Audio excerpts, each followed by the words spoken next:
पुराना जो जमीन है वो ऑनलाइन नहीं चढ़ा, गलत चढ़ गया है, दाखिल खारिज नहीं हुआ है। ये एक आदमी की सबसे बड़ी समस्या है जिससे लोग परेशान हैं। लेकिन आज आपको ये समझना बेहद जरूरी है कि इन सभी समस्या का हल कैसे निकलेगा।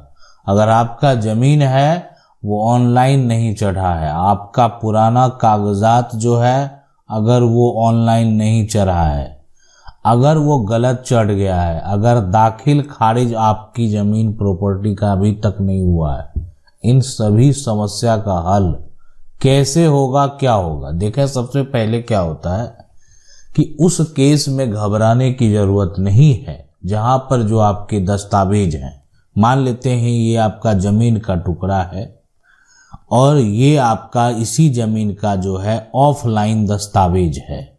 ये यहाँ पर अगर बात करें ऑफलाइन जो है वो दस्तावेज है, यानी कह सकते हैं ये जमीन का खतियान है।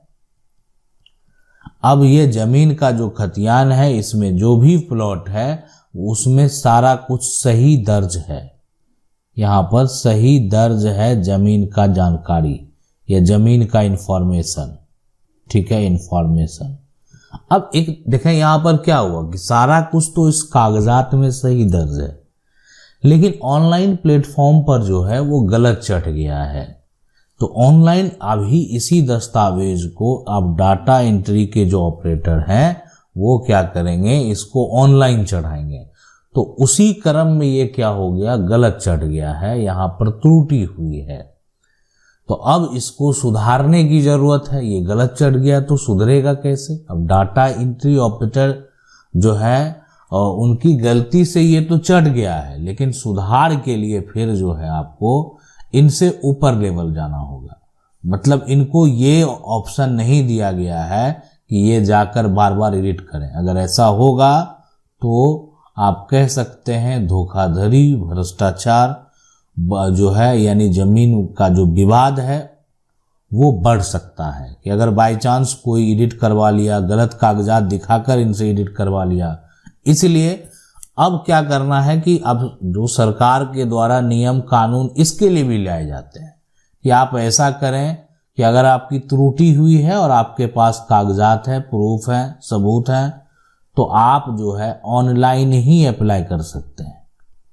और ऑनलाइन ही आप क्या कर सकते हैं, अप्लाई कर सकते हैं। हमारी टीम जो है उनको उनका जो एक तरह से इंफॉर्मेशन है उसकी जांच करेगी। अगर लगेगा नहीं उनको कि ये गलत चढ़ गया है तो फिर उसका सुधार होगा। अब है कि मान लेते हैं कि सुधार हो गया, सारा कुछ सही हो गया, लेकिन जो कागजात है उसका दाखिल खारिज नहीं हुआ। तो देखें, दाखिल खारिज जो प्रोसेस है सरकार का, और सुप्रीम कोर्ट के भी कई फैसले हैं कि अगर दाखिल खारिज जो है ना, ये सरकार सिर्फ राजस्व वसूलने के लिए करती है। क्योंकि दाखिल खारिज का जो प्रक्रिया होता है वो सरकार चाहती है कि जब जो है जिनके पास जमीन है उनसे टैक्स लेना।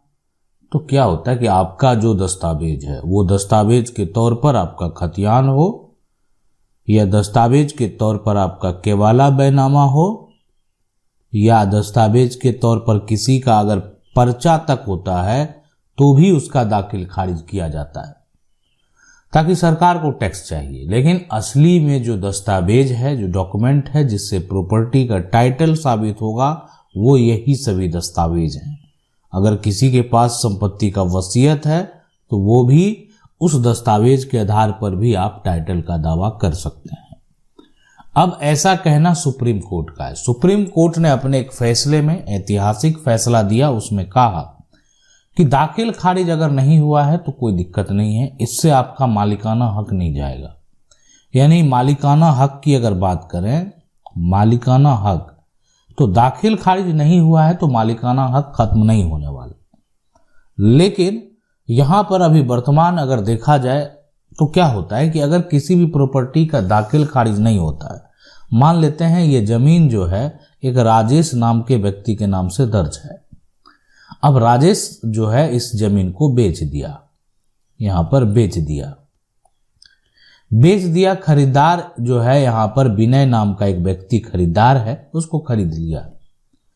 अब यहां पर देखें कि राजेश को इस जमीन से कोई लेना देना नहीं है। विनय जो है, विनय के पास कागजात है, लेकिन एक समय बीतता गया और विनय ने कभी दाखिल खारिज नहीं कराया। तो इससे हुआ क्या कि राजस्व का जो रिकॉर्ड है, यानी राजस्व रिकॉर्ड की अगर बात करें यहां पर, तो उसमें हमेशा राजेश और उसके बेटे का नाम दर्ज हो गया। पहले राजेश का नाम, बाद में उसके बेटे का नाम।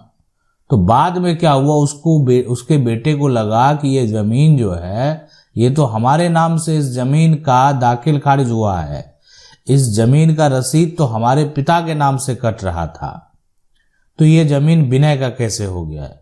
तो उसके बेटे ने जमीन को दोबारा बेच दिया। अब एक यहां पर जैसे ही दोबारा बेचा, एक खरीदार आ गया जिसका नाम है अजय। अजय क्या किया कि इस जमीन को खरीद लिया, उसका दाखिल खारिज भी करा लिया और उस जमीन पर कब्जा कर लिया। अब इस तरह का विवाद जो है, जब मामला कोर्ट में जाएगा तो आप समझ सकते हैं कि किसके पक्ष में फैसला होगा। अजय ने खरीदा, अजय ने दाखिल खारिज कराया, अजय के यहाँ पर राजेश के बेटे ने जमीन अजय को बेचा है।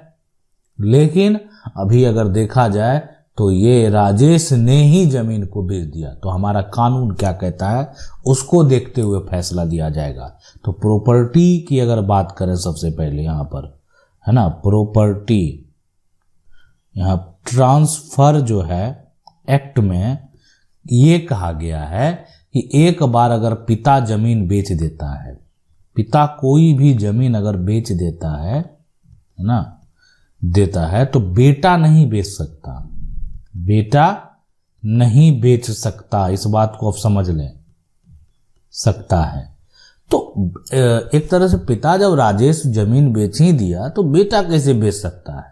तो प्रॉपर्टी ट्रांसफर एक्ट की बात कर रहे हैं, जो कानून है कि एक बार जमीन का जो है आप सेल डीड कर सकते हैं। तो आपके पिता अगर किए हैं तो ऐसा नहीं सोच सकते कि आप उसको बेच सकते हैं। तो इसलिए इस पर आपका कानूनी अधिकार अब नहीं चलने वाला है। तो यहां पर होगा क्या, कौन केस करेगा, केस करने वाला कौन है, केस करेगा विनय। कहे विनय जो है यहां पर बेदखल हो गया, जो बेदखल हुआ वही केस करेगा। अब केस अगर करेगा विनय तो किसके ऊपर केस करेगा, राजेश के बेटे के ऊपर और खरीदार अजय के ऊपर। अब ये तो खरीदार है, अब ये धोखे में फंस गए, लेकिन कानूनी तौर पर जो है वो अधिकार विनय का होगा। इसलिए विनय ने उसके पिता से ही प्रॉपर्टी को खरीदा है। तो इसलिए दाखिल खारिज हम जो बात कर रहे हैं, गलत चढ़ गया है, त्रुटि हो गया है, उसका भी सुधार कराना जरूरी है। और दाखिल खारिज नहीं हुआ है तो वो भी करा लेना बेहद जरूरी है। अब है कि बहुत सारे राज्य के पोर्टल पर अब आपको जो है पुराना कागजात भी जो है ऑनलाइन देखने को मिलेगा। पुराना जो कागजात है उसको ऑनलाइन प्लेटफॉर्म पर लाया जा रहा है, ताकि आप उसको देख सकते हैं, उसको आसानी से यहाँ पर निकाल सकते हैं। उससे संबंधित किसी प्रकार का कोई मिलान है वो कर सकते हैं। नकल के लिए आपको अब टेंशन लेने की ज़रूरत नहीं है ऑनलाइन। लेकिन जब इस कागजात को आपको साक्ष्य के तौर पर अगर देना होगा, है ना, साक्ष्य के तौर पर तब इसको आप ऑफिस से आपको निकालना पड़ेगा, ऑफिस से आप निकालना पड़ेगा। यानी वहाँ से एक सर्टिफाई कॉपी जो है आप नकल के तौर पर निकालेंगे, ताकि साक्ष्य के तौर पर आप कोर्ट में प्रस्तुत करेंगे। तो पुराना जमीन जो है आपका, वो अगर ऑनलाइन नहीं चढ़ा है, तो किसी कारणवश आपका कागजात शो नहीं कर रहा है, तो इसके लिए भी जो है बहुत सारे राज्य के पोर्टल में आवेदन प्रक्रिया जो है वो दिया गया है। आप ईमेल के जरिए उनको मेल कर सकते हैं, सारा डिटेल बता सकते हैं कि ये मेरा जो ज़मीन है ये नहीं चढ़ा है। और अगर वर्तमान स्थिति जो है वो गलत तरीके से आपका चढ़ गया है तो उसके सुधार का जो प्रक्रिया है वो सुधार प्रक्रिया में आपको जाना चाहिए। और दाखिल खारिज नहीं हुआ है तो बिल्कुल करा लेना चाहिए। अगर नहीं कराएंगे तो क्या हो सकता है, राजेश, विनय, उसके बेटे और अजय का कहानी से आप समझ गए होंगे कि आखिर समस्या उत्पन्न क्या होता है दाखिल खारिज नहीं कराने से। और यही सबसे बड़ा समस्या है इसके अलावा तो यहाँ पर कोई समस्या ही नहीं है। सबसे बड़ा समस्या यही है, आपकी जमीन है और बेच कोई और सकता है, आसानी से बेच देगा, जिसका जो नाम चढ़ा हुआ है वो बेच देगा।